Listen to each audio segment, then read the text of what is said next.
பொதுவாகவே பார்த்தோம் அப்படின்னா நம்மள சிலர் காதலிக்கும் போது இல்லை தன்னோட மனைவியை இம்ப்ரெஸ் பண்ணுறதுக்காக சில பொருட்களை அவங்களுக்கு கிஃப்டாகவும் கொடுப்பாங்க. குறிப்பாக சொல்லணும் அப்படின்னா மேலை நாடுகளில் இந்த காலத்தில் ப்ரப்போஸ் பண்ணும்போது என்ன பண்ணுவாங்க அப்படின்னா ஒரு டப்பாவில் மோதிரத்தை வச்சு அந்த லவ் பண்ணுற பொண்ணை எங்கேயாச்சும் ஃபுட்பால் கிரிக்கெட் நடக்கிற ஈவெண்ட்டு கூட்டி போய் கிரவுண்டில் எல்லாருக்கும் முன்னாடியும் ப்ரப்போஸ் பண்ணுவாங்க. இதெல்லாம் பார்க்கும்போது நம்மளுக்கு ஆச்சரியம் தெரியும், என்னடா இப்படி ப்ரப்போஸ் பண்ணுறாங்களே அப்படின்ற மாதிரி. ஆனால் இதே மாதிரியே இன்னொரு உயிரினமும் பண்ணுன்னு சொன்னால் அவங்களால நம்ப முடியுதா? என்னது மனித மாதிரி இன்னொரு உயிரினம் பண்ணுது, அந்த உயிரினம் என்ன அப்படின்னு கேட்டிங்கன்னா இதுதான் அண்டார்டிகாவில் வாழக்கூடிய ஒரு பென்குயின் இனமும் பண்ணுது. இந்த பென்குயின் இனம் என்ன பண்ணும் அப்படின்னா தான் இணை சேர போகிற ஒரு பெண் குயினிடம் போய் தன்னோட காதலை வெளிப்படுத்துறதுக்காக ஒரு பொருளை கொண்டு போய் கொடுக்குமா. அப்படி அந்த பொருளை அதுக்கு பிடிக்கல அப்படின்னா அதற்கப்புறம் அந்த பெண் குயின் திருடுற வரைக்கும் போகுன்ற மாதிரி சொல்கிறாங்க. என்ன திருடும், என்ன பொருள், இதை பற்றி தான் இந்த ஒரு காணொலியில் பார்க்க போகிறோம். இந்த ஒரு காணொலியை கடைசி வரைக்கும் பாருங்கள். அண்டார்டிகாவில் வாழக்கூடிய ஒரு பெண் குயின் இனத்தோட பேர் என்ன கேட்டிங்க அப்படின்னா அடிலி அண்ட் ஜென்டு அப்படின்னு சொல்லக்கூடிய இந்த 2 வகை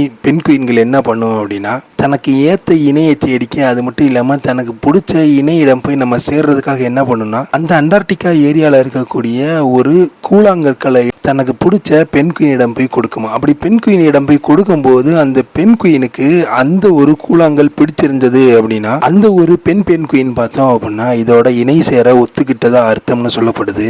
அதே சமயத்தில் அந்த பெண் குயினுக்கு இந்த ஆண் பெண் குயின் கொடுத்த இந்த ஒரு கூழாங்கல் பிடிக்கல அப்படின்னா இதை ரிஜெக்டும் பண்ணிடுவான். உடனே ரிஜெக்ட் பண்ண இந்த ஆண் பெண் குயின் என்ன பண்ணுமா, இதை விட பெட்டரா சைனிங்கா ஸ்மூத்தா இருக்கக்கூடிய இன்னொரு கூழாங்கலை போய் தேட ஆரம்பிக்குமா. அப்படி இன்னொரு கூழாங்கலை தேட ஆரம்பிச்சு இந்த ஒரு பெண் குயின் எப்போது அந்த கூழாங்கலை ஏத்துக்குதோ அது வரைக்கும் பார்த்தோம் அப்படின்னா இது ஒவ்வொரு கூழாங்கலாக போய் தேடி கண்டுபிடிச்சி எடுத்துகிட்டு வந்து கொடுக்குமா. இன்னும் சில நேரங்கள் இது என்ன பண்ணும் அப்படின்னு பார்த்தோம்னா நிறைய கற்களை கொடுத்தும் அது சாட்டிஸ்ஃபை ஆகலை அப்படின்னா பக்கத்தில் எந்த ஒரு பெண் குயின் கூட்டிலையாச்சும் இருக்கக்கூடிய ஒரு கூழாங்கலை கொண்டு வந்து அது கிட்ட கொடுக்குமா. அப்படி அதை அக்செப்ட் பண்ணிருச்சு அப்படின்னா அதற்கப்புறமா இந்த 2 பெண் குயினும் இணை சேர்ந்து அதோட கூடுகளை கட்ட ஆரம்பிக்குமா. அந்த கூட்டோட முதல் கல்லா தான் இந்த ஒரு ஆண் பெண் குயின் முதல்ல கொடுத்த அந்த ஒரு கூழாங்கல்ல பயன்படுத்துமா. பின் இது போன்ற நிறைய கூழாங்கல்ல பயன்படுத்தி இதற்கான வீடுகளையும் பார்த்தா இது கட்டிக்கிறோமா. சில நேரங்களில் இந்த ஆண் பெண் குயின் என்ன பண்ணுமா, ப்ரீவியஸா யாராவது கட்டி வச்சிருந்த அந்த கூடு மாதிரி இருந்தது அப்படின்னா அந்த கூட்டை யாரும் பயன்படுத்தாம இருந்தாங்க,